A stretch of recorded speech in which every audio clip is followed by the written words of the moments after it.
Les activités qu'on mène sur terrain, donc APO mène sur terrain depuis 2002, ont tellement évolué et que le fait d'avoir eu, d'ailleurs, c'était le premier centre d'accueil de ce genre à Bukavu, qui a été financé en partie par le ministère français des Affaires étrangères, a été très bien accueilli par la population, mais malheureusement par tout le monde, parce que nous avons acheté un terrain où on a construit un centre, où on a mis les orphelins dont on s'occupe aujourd'hui, mais un jour, il y a quelqu'un qui vient dire, un homme d'affaires en plus, qui vient dire que nous avons construit sur son terrain et il a mis les enfants dehors, alors que nous avons un certificat sur ce terrain et les propriétaires à qui nous avons acheté le terrain vivent toujours de l'autre côté du terrain parce que c'est un morcellement de son terrain et ça nous a fait beaucoup d'histoires. Alors moi, ce que je déplore dans cette histoire, c'est qu'on n'a pas eu beaucoup de soutien.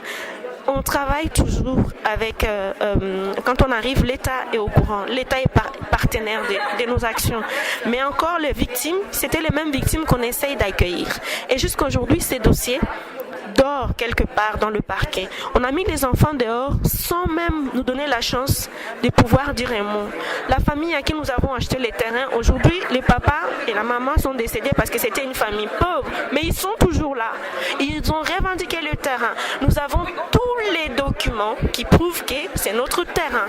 Nous avons des documents depuis 1958. Lui, c'était le premier occupant du terrain après l'époque coloniale. Et donc, un certificat que nous avons, et la personne qui a pris le terrain, il vient avec des documents qui n'ont rien à voir avec le terrain, et on lui a quand même donné raison parce que c'est quelqu'un de très influent. Il n'occupe pas encore la maison officiellement, mais les enfants, il faut voir. Moi, je les ai vus il y a 2 semaines. Quand tu vas les rencontrer, ils font des sketchs. Je peux vous montrer, je les filme par rapport à ça parce qu'ils veulent leur maison. Ils n'avaient pas de maison. Ils ont pu avoir une maison. C'est ça le message que je voudrais moi faire passer.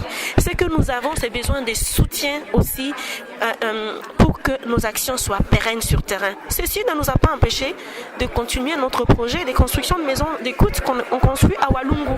Nous avons plus de 841 familles qu'on accueille aujourd'hui et qui sont épanouies dans le projet et qui se sont décidées de se prendre en main en créant des activités génératrices de revenus. Nous en avons plusieurs. Donc, ce que je voudrais encore lancer comme message, c'est qu'on nous aide. Parce que quand tu sacrifies un peu plus de 10 ans de ta vie pour essayer d'être ces ponts-là et apporter un petit peu pour sauver quelques vies et que l'action que tu mènes sur place n'est pas protégés et un peu méprisés, les victimes redeviennent encore les victimes. Malgré qu'ils ont réclamé, on ne les entend pas. Ça, c'est parce qu'on n'a pas assez de moyens financiers. On a parlé. Les journalistes nous ont soutenus sur place et le problème est reconnu et connu par tout le monde. Voilà le message que je voudrais faire passer. On a besoin de...